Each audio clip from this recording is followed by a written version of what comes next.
Info Store family. Welcome to my channel, The Info Store House. Hope you all are absolutely fit, fine and healthy. तो अगर आप मेरे channel पे new हैं तो please मेरे चैनल को सब्सक्राइब कर दीजिए और इसी के साथ ही आप बेल आइकन को प्रेस कर दीजिए ताकि सारी लेटेस्ट अपडेट्स आपको मिलती रहे टाइम टू टाइम। और अगर आपको वीडियो पसंद आए तो प्लीज़ एक लाइक करना ना भूलें और इसी के साथ आप कर सकते हैं मेरे वीडियो को शेयर। और आप सभी का स्वागत है महाकाल की नगरी में। और यहाँ पे हम सब बिल्कुल तैयार होके निकल चुके थे महाकाल के दर्शन करने। तो सबसे पहले हमने यही डिसाइड करा, हम अपने होटल पे पहुँचे। एक्चुअली होटल क्या, हमने किया था एक गेस्ट हाउस, क्योंकि हमें सिर्फ एक 1 नाइट स्टे करना था। तो 1500 में हमें एक रूम मिला था जिसमें 2 डबल बेड्स थे। तो हम सब लोग ऐसा ही रूम चाह रहे थे जिसमें हम सब आ जाएं और बजट फ्रेंडली हो, तो इसलिए हमने गेस्ट हाउस किया था। तो 1500 में हमें रूम मिल गया था। यहाँ पे हम निकल चुके हैं महाकाल के दर्शन करने। बिल्कुल पहुँचते ही नहा के रेडी होके हमने सुबह सुबह सबसे पहले डिसाइड करा हम दर्शन करेंगे और उसके बाद हम फिर बाकी जगह घूमेंगे। और यहाँ पे सबसे पहले हम झारवीर बाबा के दर्शन कर रहे हैं। तो जैसे ही आप मंदिर के लिए निकलेंगे तो सबसे मेन वहाँ का मंदिर है महाकालेश्वर के लिए। तो आपको रास्ते में बहुत सारे मंदिर दिखते हुए चले जाएंगे और आपको सबसे पहले लेनी है प्रसाद की टोकरी। और जहाँ से भी आप प्रसाद लेंगे ना, अपने शूज़ वगैरह आप वहीं पे छोड़ सकते हैं। तो ये जो प्रसाद है इसकी कॉस्ट थी जो 5 रुपये के ये फूल थे, और ये जो बॉक्स है ये 110 रुपये का इन्होंने दिया था। आई थिंक हमने एक ही जगह पता करा, हमने कहीं और पता नहीं करा, तो जो रेट पे था हमने ले लिया यहाँ से। तो ये हमने प्रसाद लिया है, ये 110 रुपये का है पूरा, जिसमें फूल की पूरी टोकरी है। 120 फूल की टोकरी है और ये एक डब्बा है जिसमें सारा प्रसाद है। तो यहीं पे हमने शूज़ भी यहीं पे रख दिए और यहीं से प्रसाद लिया है। तो यहाँ पे आपको सबसे पहले ही बहुत सारे ऐसे लोग मिलेंगे जो टीका लगाते हैं, और ये जब लगता है ना तो तभी वो फील आती है कि आप महाकाल की नगरी में आए हैं महाकाल के दर्शन करने। जब तक ये लगता नहीं ना माथे पे बड़ा सा, तो तब तक बिल्कुल महसूस नहीं होता कुछ। ऐसा लगना चाहिए कि हम कोई स्पेशल जगह आए हैं जिसके लिए पूरी प्रिपरेशन के साथ हमने एंटर किया। तो ये सारी चीज़ें पूरी, ये महाकाल का ये शिवलिंग, साइड में त्रिशूल, ये बहुत अच्छे से ये बना के देते हैं सब टीका। और इन्होंने 50 रुपीज़ लिए थे सबके लगाने के, ओनली 50 रुपीज़ में इन्होंने सबके टीका लगा दिया था।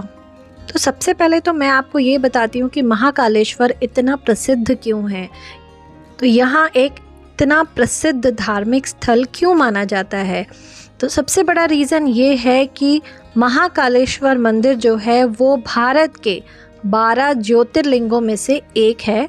और सबसे स्पेशल बात इस मंदिर की, इस शिवलिंग की ये है कि ये एक ऐसा शिवलिंग, एकमात्र ऐसा शिवलिंग है जो दक्षिण मुखी है, और इसीलिए इसकी जो महत्वता है वो और भी बढ़ जाती है।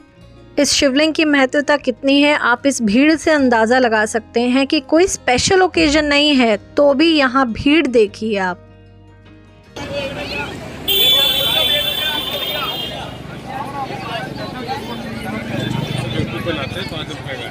यहाँ पे जूता स्टैंड है ना, यहाँ पे फ्री में आप रख सकते हैं। कोई नहीं, वापस तो वहीं जाना पड़ेगा। एंट्री कहाँ से है, लेट्स फाइंड आउट। तो मास्क वगैरह सब कुछ यहाँ पे मिल जाते हैं। अगर आप नहीं भी लाए हो तो यहाँ सब मिल जाएगा। आई थिंक यहाँ से एंट्री है।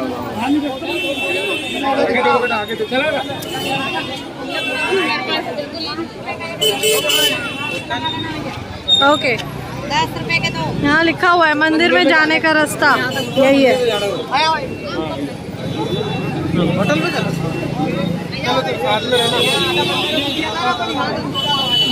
ये हम एंटर कर चुके।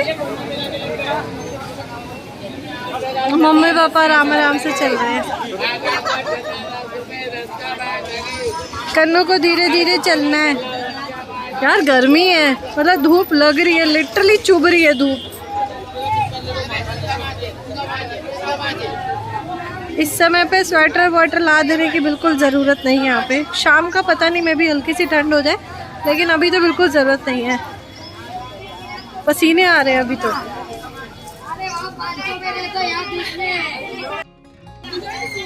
बस आप ये रास्ता क्रॉस करिए और ओम नमः शिवाय का जाप करते रहिए।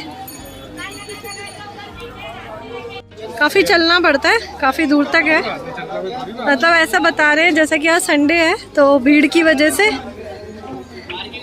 लगेगा आधा पौना घंटा। 2 तरह की एंट्री है यहाँ पर। एक एंट्री जो वीआईपी एंट्री है वो आप 250 रुपये की ले सकते हैं पर हेड,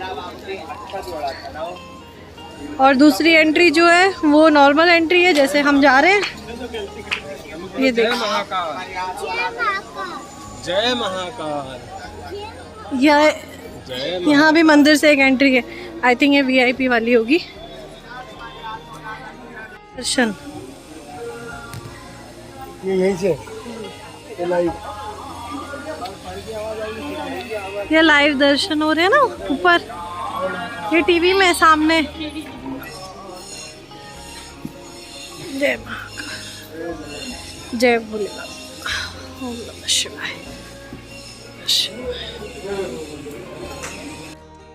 अब हम मंदिर परिसर में एंटर कर चुके हैं। यहाँ से लाइट शुरू हो गई। अब पूरा माहौल है, एकदम पूरा माहौल बना हुआ है। हर हर महादेव।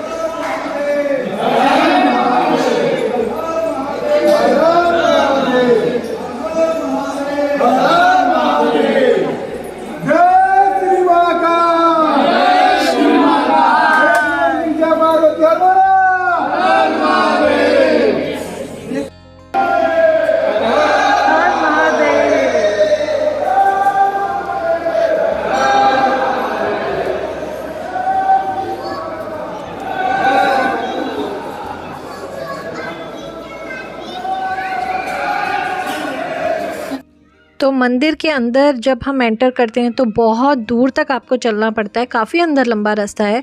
मैंने एक चीज़ देखी, कितनी भी भीड़ थी लेकिन अंदर जाने के बाद भीड़ पता भी नहीं लग रही थी। और इवन दो आगे जाके जब इकट्ठे भी हो जाते हैं ना लोग, तब भी वहाँ कोई भीड़ का अंदाज़ा भी नहीं हो रहा था, कोई धक्का मुक्की नहीं थी। बहुत आराम से सब लोग जा रहे थे, आराम से दर्शन कर रहे थे। और कुछ अंदर इस तरह का पूरा नज़ारा है जब अंदर जो मंदिर का कैंपस है, ये इस तरह की कुछ 3D आर्ट्स यहाँ पे लगी हुई हैं। और यहाँ पे मैं आपको दिखा रही हूँ जितने भी ज्योतिर्लिंग हैं, सारे ज्योतिर्लिंग यहाँ पे मेंशन है। उनकी बहुत बड़ी 3D आर्ट यहाँ पे लगी हुई है, फ़ोटोज़ लगी हुई हैं। और कहाँ कहाँ पर स्थित है ये ज्योतिर्लिंग, ये भी पूरा बहुत अच्छे से मेंशन किया हुआ है। बहुत ही सुंदर बना रखा है, बहुत ही सुंदर था अंदर का। और रही बात यहाँ पे फ़ोन ले जाने की, तो फ़ोन अलाउड था ले जाना। फ़ोन के लिए कहीं नहीं लिखा था कि फ़ोन ले जाना अलाउड नहीं है या फ़ोटोज़ खींचना अलाउड नहीं है, ऐसा कहीं कुछ मेंशन नहीं था। सिर्फ जहाँ पे मेन शिवलिंग है, बल्कि वहाँ पे अलाउड नहीं था, बट फिर भी कोई कुछ नहीं कह रहा था, बल्कि वहाँ पुलिस भी थी और सभी थे। अगर आप थोड़ा सा कुछ कैप्चर करना चाहो तो कर सकते हैं। बहुत ज़्यादा वीडियोग्राफी नहीं करी, बट हाँ अंदर थोड़ा सा अब कैप्चर कर सकते हैं। और यहाँ पे जो महाकाल का मंदिर है, जो मंदिर का मेन कैंपस अंदर यहाँ से स्टार्ट हो जाता है, तो यहाँ पे हम एंटर कर चुके हैं। यहाँ पे आके लाइन थोड़ी स्लो हो जाती है क्योंकि अब लोग इकट्ठे होना स्टार्ट हो जाते हैं, क्योंकि जो बिल्कुल बिखरे बिखरे लोग चल रहे थे ना, अब यहाँ पे इकट्ठे हो जाते हैं।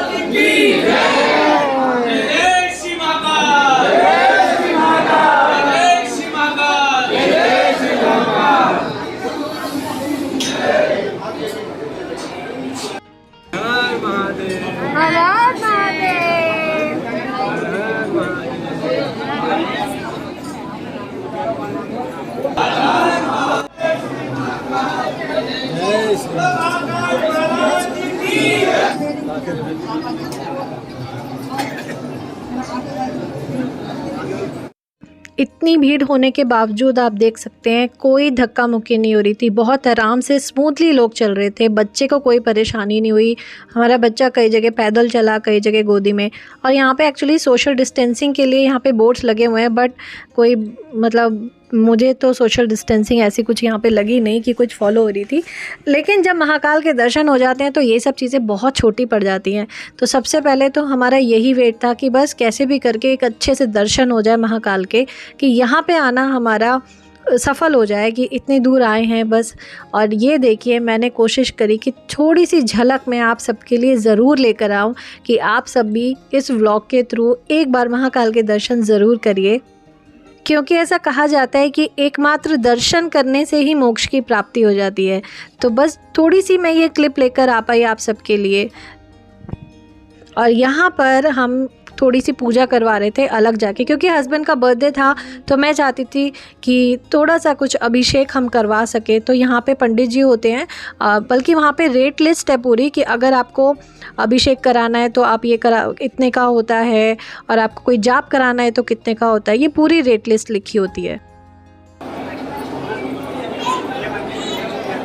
दर्शन हो गए, बहुत अच्छे दर्शन हुए। हमने पूजा पाठ भी कराई थी, अभिषेक भी कराया अलग से, और काफ़ी देर हम बैठे वहाँ पे। सबसे अच्छा टाइम था कि वहाँ जो बैठने को मिला था वो सबसे अच्छा था।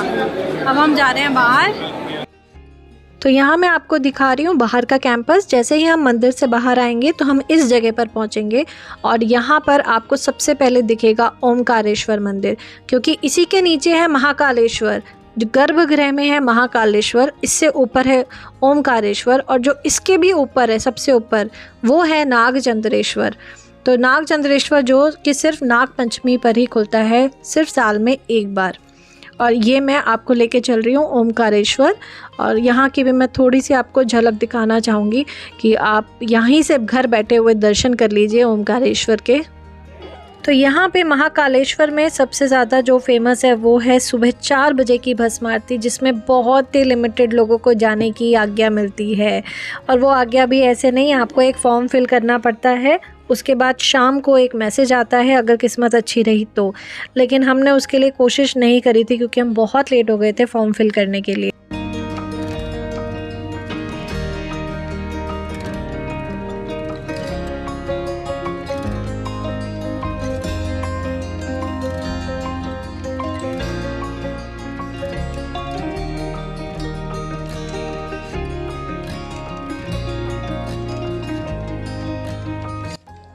तो यहाँ पर एक कृष्ण जी का एक छोटा सा मंदिर बना हुआ था।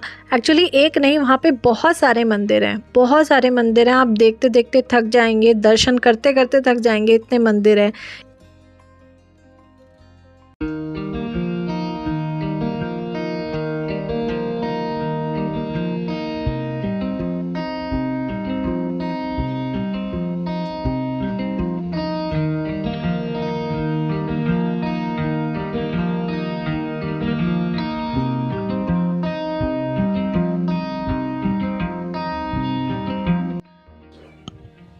और यहाँ पे मैं आपको दिखा रही हूँ कि महाकालेश्वर मंदिर के पीछे कितने सारे मंदिर बने हुए हैं।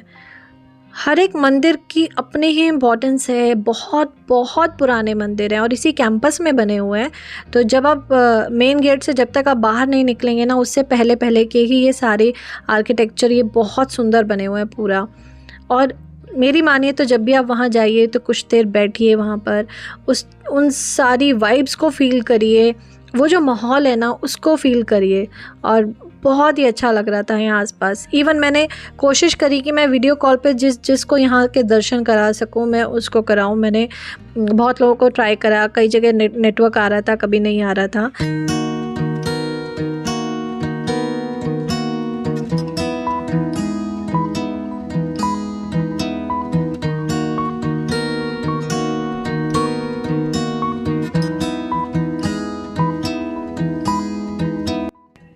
और यहाँ से हम निकल चुके हैं एग्ज़िट पॉइंट की तरफ। और जो बीच रास्ते से जब हम जा रहे थे दर्शन के लिए, तो एक जो गेट दिखा था बीच में, जहाँ मुझे लगा था कि शायद ये एंट्री है, वीआईपी एंट्री, एक्चुअली वो एग्ज़िट था। और ये है बड़ा गणेश मंदिर, जो जब आप मंदिर की तरफ जाएंगे ना तो रास्ते में ही आपको दिख जाएगा, पैदल पैदल जा रहे होंगे। और यहाँ से कुछ शॉपिंग हमने करी। ये बैग्स वहाँ मिल रहे थे जो कि 100 रुपीज़ ईच थे। सबसे अच्छी बात मैंने उज्जैन शहर की देखी कि उज्जैन शहर महंगा बिल्कुल नहीं है। हर चीज़ इतनी जेन्युइन रेट पे है, बिल्कुल कॉस्टली नहीं है। मतलब लिटरली 100 रुपये के थे ये। 100 रुपये में क्या महंगे हैं ये। और मैंने यहाँ से 3 बैग्स लिए थे। तो जब आप दर्शन करके वापस जाएंगे ना, आपको पूरी दोनों तरफ मार्केट ही मार्केट दिखेगी, जो छोटे छोटे स्टॉल्स लगा के बैठे होंगे। आप वहाँ से बहुत सारी चीज़ें परचेज़ कर सकते हैं अपने घर के लिए। और ये डॉल हैं, ये भी 100 रुपीज़ ईच थी, ये भी बहुत प्यारी डॉल थी। और ये एक रेस्टोरेंट है, गोपिका रेस्टोरेंट, यहाँ पे एक बार ज़रूर आइएगा। ये कहाँ पर है, जब आप आसपास घूमने निकलेंगे ना, तो वहाँ पे एक कृष्ण जी और सुदामा जी का एक गुरुकुल है, तो उसके सामने है बिल्कुल ये। और इतना बढ़िया यहाँ का खाना। तो यहाँ पे ना थाली सिस्टम है, यहाँ पे 3 से 4 तरह की अलग अलग थाली हैं और यहाँ पे अनलिमिटेड मिलता है। मतलब आपको बस एक बार ये थाली का पे करना है। जैसे 180 रुपये था, तो 180 रुपये की अगर आपने थाली ले ली तो आप उसमें अनलिमिटेड खा सकते हो। आपको जितनी रोटी खानी है, जितना चावल खाना है, जितनी सब्जी खानी है, जो खानी है खाओ। और एक थाली में बहुत सारी वैरायटीज़ थी। यहाँ का खाना मुझे बहुत टेस्टी लगा। हाँ, बस ये है कि उज्जैन में आई थिंक एमपी की ही एक खासियत है वहाँ के खाने में कि खाना थोड़ा तीखा होता है। हम जो लोग तीखा नहीं खाते तो उनके लिए थोड़ा सा डिफ़िकल्ट हो जाता है, इसलिए वो अलग से भी मिर्च वाला एक मसाला देते हैं, लहसुन और मिर्च वाला मसाला, कि आप इसके साथ भी खा सकते हैं। मतलब ऑलरेडी इतनी मिर्च थी और उन्होंने अलग से मसाला भी दिया कि वो भी ऐड कर लो। लेकिन मिर्च होती है, स्पाइसी होता है, लेकिन बहुत टेस्टी लगता है, नो डाउट। बहुत टेस्टी था यहाँ का खाना। तो ये थी सारी इन्फॉर्मेशन जो महाकालेश्वर मंदिर से रिलेटेड थी, जो आज मैंने आपके साथ शेयर करी। जितनी मैक्सिमम मैं जानती थी, जितना वहाँ पे मैंने देखा, तो वो मैंने आपके साथ शेयर करा। I hope you like the video. थोड़ी सी इन्फोज आपको ज़रूर मिली होंगी। आगे के व्लॉग में वहाँ के और मंदिरों के बारे में मैं बताऊँगी। तो please stay tune. Till then, good bye.